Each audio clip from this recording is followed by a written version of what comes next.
yame, Kamadi Chol Kandi, Bakur Biyinda, Kamadi Chol Kandi, Kabidam Biliri, Kamada Bubang, Kobayako, Kubaila Way, Kubaila Way, After Coding, Yal, Dum, Hail, Pandunican, Iowa, Pandan, Tunji, Pandan, Kalapil, Pandan, Tunji, Pandan, Kalapil, Pandan, by Jorian.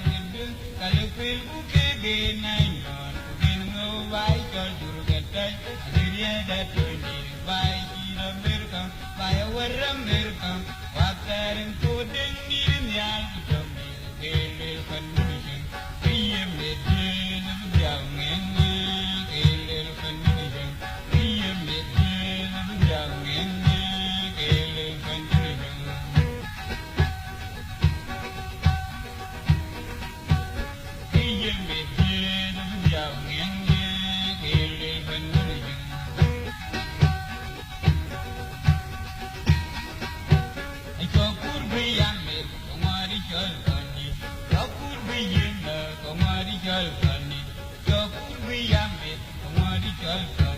Kabidang beli dia kamar bukan kuliah.